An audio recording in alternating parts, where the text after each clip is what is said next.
c'est Roger Justin Noir qui avait la parole. Il la reprend et il va chuter. Oui, vous voyez que même dans ce qui concerne la situation qui se passe aujourd'hui à l'Africa Foot, il s'agit tout simplement de l'application des textes. Et le régime brille par son insouciance en matière d'application des lois et règlements de la République. Tout à l'heure, le professeur vous a dit qu'il y a une lettre qui circulait sur les réseaux sociaux. Moi-même, je l'ai lu. Et puis, vous dites qu'il a fait un démenti sur sa page Facebook. Ça vous montre comment est-ce qu'on gère le pays. Vous avez une lettre qui est prétendument signée d'un ministre. Oui. Pas son ministre, mais le ministre de la formation professionnelle. Ce n'est pas le même ministère. Mais lui, il fait un démenti sur sa page personnelle. Est-ce que c'est institutionnel ça? Ça vous montre comment est-ce qu'on gère les affaires de ce pays. Dans un temps normal. Non, en temps normal, oui. On se serait attendu à un démenti, un communiqué officiel de la part du ministère concerné. Pas un message sur la page personnelle, individuelle d'un conseiller technique du MINSEP. Ce n'est pas le même ministère. Donc, ça démontre effectivement... Quel est l'objectif? Non, ici, il faut montrer... L'objectif n'est pas de toucher les cibles en termes de démenti. Il y a le fond, il y a la forme. Si l'objectif c'est toucher les gens, il y a le fond. Mais la forme n'est pas correcte. Parce que lorsqu'on gère un pays, il y a effectivement des pratiques qui sont républicaines. Dans le cas d'espèce, on ne peut pas avoir une correspondance, celle attribuée à un ministre, qui ne fait pas de démenti officiel, et qu'un conseiller technique, il a fait sur sa page. Même si ça avait été son propre ministère, un démenti sur sa page ne serait pas bienvenu. Ce démenti aurait été fait sur la tête du ministère. C'est compris. Donc ça montre la mauvaise pratique, les pratiques qui font coup dans notre administration. C'est pourquoi moi j'ai dit aux Camerounais, pour chuter, moi j'ai dit aux Camerounais qu'il faut qu'ils prennent leurs responsabilités. Il ne faut pas que les gens croient que lorsqu'un décret est signé par M. Paul Biya, alors on ne peut pas le remettre en cause. Non. Dans la nomenclature juridique, un décret est inférieur à une loi. Donc, si le décret va à l'encontre d'une loi, on doit pouvoir l'attaquer. Là, vous parlez de quel sujet? Non, je suis dans le sujet. Je prouve là qu'il y a mal gouvernance. Vous prenez... Je ne comprends pas le rapprochement que vous voulez faire. Vous parlez du décret qui est signé du chef de l'État. Ça, je dis quelque chose de clair. Ça, je suis là dans une logique de démonstration de la mal gouvernance. Et je vais... Là, vous parlez de quel sujet? Toujours du contrat de Marc Brice? Exactement, ça entre dans le sujet.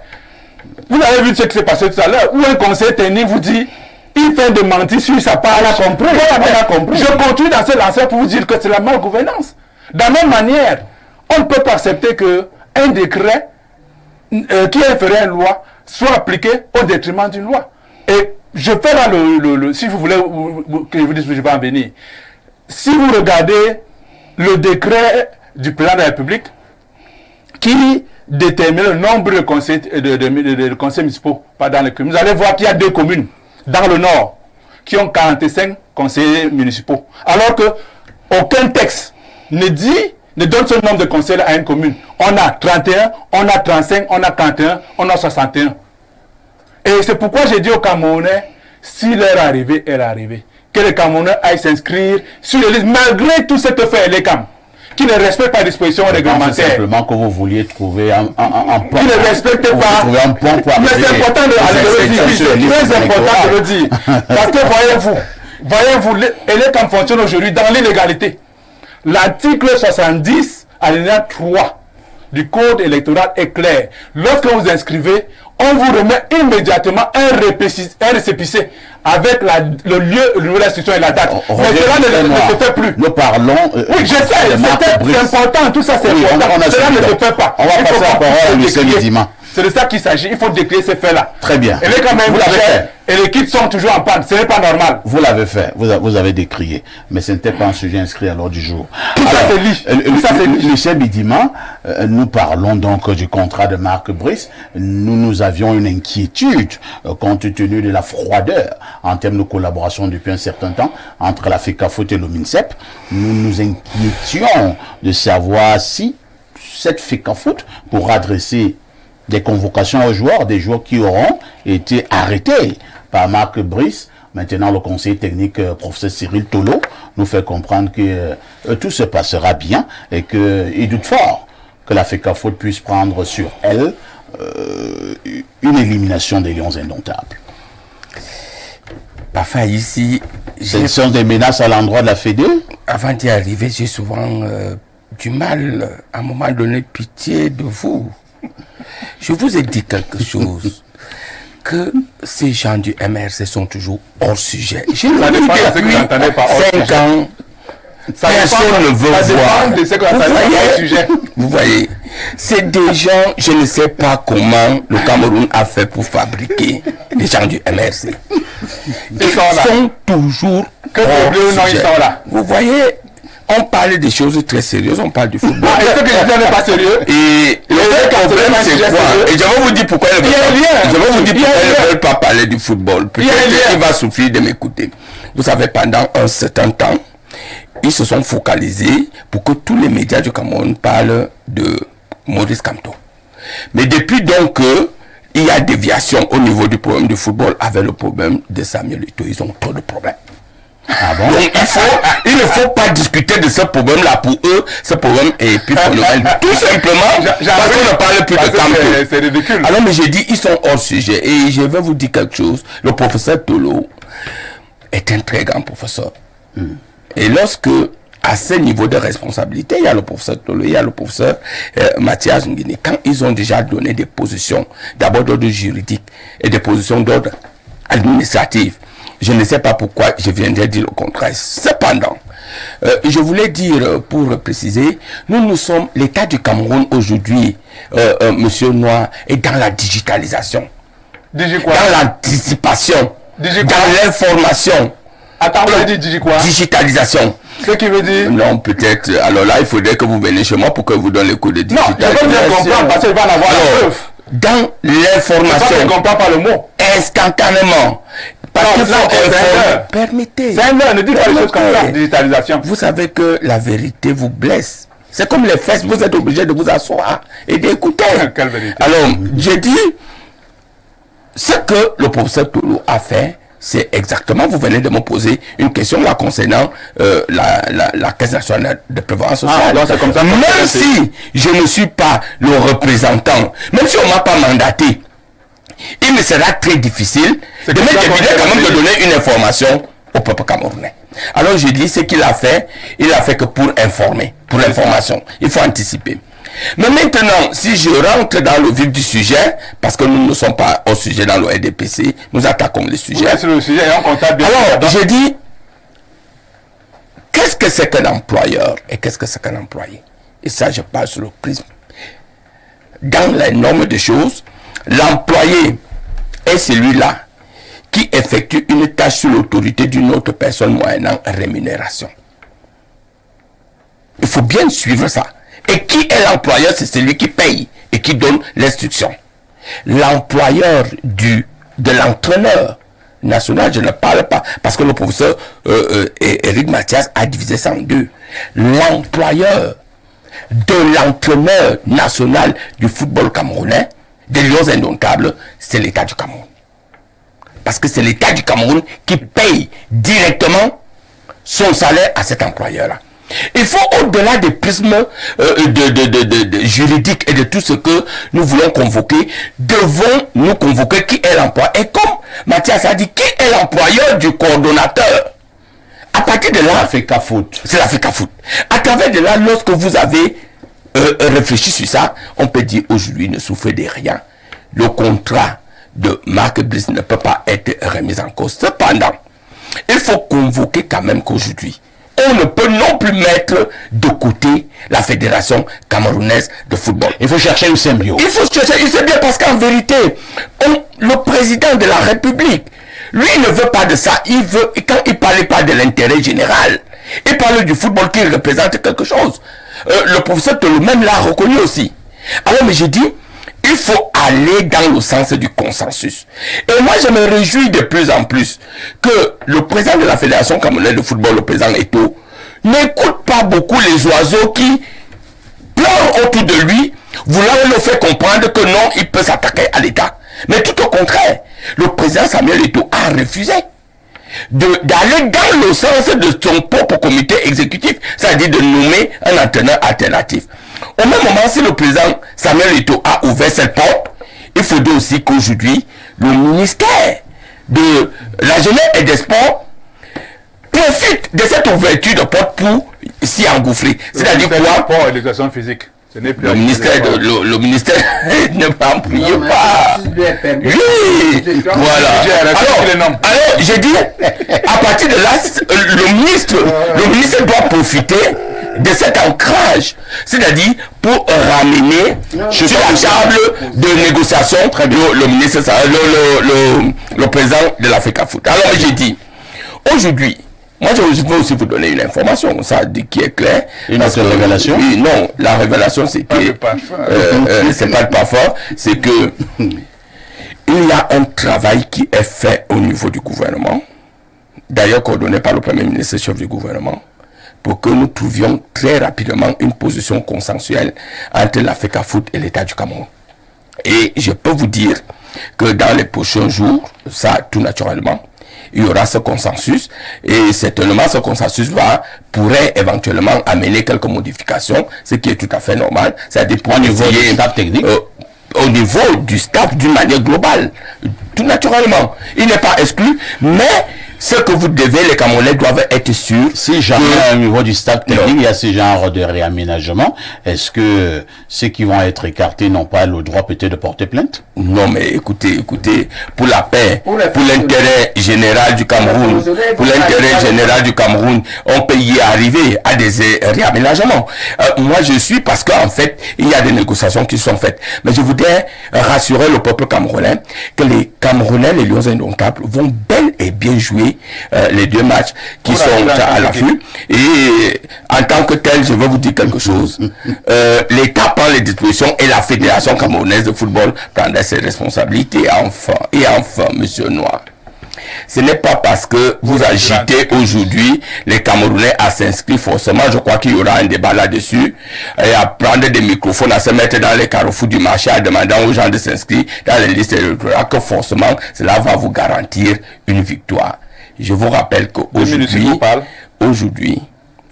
à l'heure actuelle, nous travaillons très sereinement. Et je vous regarde dans les yeux, Kamto ne peut jamais battre. Même dans la régulière, la plus totale, même si c'est le pape qui organisait les élections, Kamto ne peut jamais, non, comme vous dites, Kamto ne peut jamais battre le président Paul Biya. Vous savez que c'est pas sur la régulière. Kamto ne peut jamais battre le président Paul Biya aux élections. Vous savez que c'est pas sur la régulière. Le Cameroun aujourd'hui est un pays conscient. Et je dis tout ce que vous dites, tout ce que vous faites, même si tous les Camerounais, les 25 millions de Camerounais voteraient aujourd'hui, le président Paul Biya va tuer dans les Camerounais aux élections. Parce que nous travaillons pour ça. C'est des fantasmes qui ne nous servent à rien. Nous allons lire quelques messages avant de passer la parole au professeur Jean Baïbek. Bonjour parfait, quand Elimbi Lobé est venu avec le journal où Kamto était signataire, avec Jean Kueté et bien d'autres, pourquoi nous n'en avait pas demandé les preuves? Et aujourd'hui, il demande les preuves au professeur Mathias Rico Wenangini. Mon frère Noir, vous confondez tout. Si le professeur Tolo fait une erreur de démentir dans sa page Facebook, faites un reproche à M. Tolo, mais pas accuser la gouvernance. Le régime a fait quoi là? C'est Abba Sonel Poli qui envoie donc le message. Autre message là. Nous prenons celui-ci très rapidement. Il dit, bonjour chers voisins, pourquoi les militants du MRC estiment qu'ils peuvent parler du président Biya et même l'insulter, et qu'en retour, les autres n'ont même pas le droit de citer le nom de Kamto. Il est préférable pour Marafa de se rabaisser et demander pardon car en position de faiblesse, mais maintenant qu'on est au courant de l'affaire du parfum, ce sera compliqué. Pour ce qui est du sélectionneur des Lions indomptables, le MINSEP nous a communiqué les salaires des coachs sollicités par la fédération, sans toutefois nous communiquer le salaire du nouveau coach. C'est Saïd DiCaprio depuis Garoua qui envoie le message. Bonjour parfait. Pourquoi vous étouffez? Je n'étouffe personne sur ce plateau et du coup je saute. Autre message ce jour.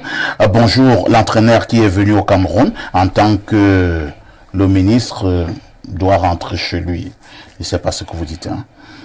Autre préoccupation. Vive le... Bonsoir le plateau, juste pour dire que le RDPC est trop audacieux et moins inspiré. Il n'y a rien pour eux en 2025 et tous ces voleurs iront en prison. C'est Charles depuis Kondangui. Vive le président Samuel Eto'o. Bon, moi je sais pas pourquoi quand on parle de 2025, vous faites allusion au président Samuel Eto'o. Les candidats. J'avoue que je comprends pas le rapprochement. Dans tout ça, vous oubliez que la FIFA attend le moindre pépin de dérapage sur l'ingérence de l'État pour sanctionner le Cameroun. Attention, c'est Raphaël qui envoie le message. Professeur Jean Baïbek, il nous reste quelques minutes à passer ensemble, 5 minutes très exactement. Au moment où nous parlons donc de cette signature de contrat, vous avez suivi le professeur Toulou tout à l'heure. Il fait comprendre que le contrat a été signé le 2 avril. Ils ne sont plus sur cette affaire. Il n'y a rien à faire. Le coach travaille déjà. Il est d'ailleurs en mission du côté de l'étranger pour essayer de rencontrer les joueurs. Et maintenant, nous devons regarder vers l'avenir. Donc tout est bon, tout est parfait. Non, ce n'est pas que tout est parfait. Moi, les deux là, le ministre, oui. je dis ici que c'est mon camarade du lycée et de l'université. Même Toulou, il était à l'université générale avec Toulou. Il faisait archéologie. Et pour cela, je leur dois un certain type de discours. Mais en même temps, je dois être objectif vis-à-vis des camarades. Il faut qu'ils comprennent bien, lisez bien le discours du président. Quand le président vous dit qu'il ne veut plus, il est mécontent de l'échec de la CAN et qu'il veut mieux, il ne faut pas oublier le prérequis avant ça. Ça, il vous demande un résultat. Mais toutes les personnes que le président nomme doivent savoir que dès votre nomination, la première chose qu'il vous demande, c'est la paix, la sécurité, la sérénité, le consensus dans votre secteur. Qu'est-ce que vous voulez dire très exactement? Je voulais dire que si vous avez choisi votre entraîneur et qu'il y a la guerre entre vous, C'est ça. Le président n'est pas content. Ah non! Vous l'avez mal compris. Il ne veut pas entendre du bruit. Et ça, ce n'est pas propre à Poubia. C'est propre, Mao nous enseigne ça. Que dès qu'il y a la paix, la sécurité, la sérénité, le consensus dans les peuples, laissez-les. Ils comproduisent eux-mêmes les biens économiques. Et la paix, et le pays avance. Donc il ne faut pas négliger ça. Maintenant que tout roule, comme vous dites, retournez-vous, faites à ce que, directement ou indirectement, qu'il y ait la paix. Parce que vous en avez besoin pour deux choses. Vous en avez besoin pour que ça fonctionne ensuite, dans la suite. Parce que dans la suite, il y a le point où vous avez besoin de Eto'o et la FECAFO. Il ne faut pas que ça coince. Pour les pipis ou pour... D'accord? Il ne faut pas que ça coince. Il vous faut ça. C'est ça que je peux dire on va dire à mes compagnons d'université. Professeur, la paix entre les deux hommes est-elle quand même possible? Le MINSEP et le président l'a fait. Dans l'intérêt général. Non, c'est l'intérêt général, la première chose. C'est le veille ou pas? La deuxième chose, c'est que en politique, ça vous le confirmer. On vous juge au résultat. Très bien. S'il n'y a pas la paix, tu as échoué. Et s'il n'y a pas les résultats, voilà. Les Lions ne gagnent pas. Non, ça base conditions nécessaires et suffisantes, les deux. On te demande les deux, la paix et le résultat. Très bien. Si tu apportes seulement le résultat, il y a la guerre, ou tu as... c'est ça le ministre de l'Art, non. Il a apporté les résultats, mais la guerre est au nous. C'est pas lui qui a apporté la guerre. Bon, on va revenir là-dessus. Maintenant, ce que moi je vais dire sur le plan des résultats, c'est quoi? Les abeilles. Je vais dire à Toulou. Oui. Et à moi les deux, sur le plan idéologique en tant qu'UPCiste maintenant, sur le plan général, c'est une régression de nous ramener un blanc qui dans son CV et son bilan est inférieur aux 5 premiers Camerounais dans le domaine. C'est comme si tu me dis que Tu m'amènes un patron d'orthopédie qui est un type qui a été au quartier en Belgique. Si tu veux qu'un Belge me commande, me gouverne, soit mon chef, il faut que tu me prouves qu'il est supérieur. Et on voit ça dans le parcours, le CV. Le CV de ce type ne vaut ni moi, le meilleur d'entre nous, la semaine de vous les journalistes, ni Eto le deuxième, ni Son le troisième, ni Mkono le quatrième ou le cinquième, ni Mbouma. Tous les grands blancs que vous avez là qui sont supérieurs nettement à tous les Camerounais. Franz Beckenbauer, je cite Zidane, Jean Tigana, Arsène Wenger, même les noirs. Jean Tigana n'est pas noir, il est mort. Peut-être je ne sais pas. Jean Tigana est où? Et où sont les comment? Les Mourinho. Oui. C'est aussi un problème de prix. Oui. C'est les gens qui coûtent trop cher. Maintenant, dis-moi-vous, pourquoi on ne plus? On ne va pas quand même aller à 1 milliard de francs ou à 2 milliards de francs. C'est pas possible. On va trouver 5 milliards, effectivement. Là, j'ai un conflit là, clair, idéologique, politique, avec Moulé. Vous allez nous choisir un dernier blanc, justifiez-moi alors. Merci. Merci bien, professeur. Qu'est-ce que fait que vous ne pouvez pas un vrai blanc? Attendons les résultats. Nous sommes arrivés au terme de ce programme.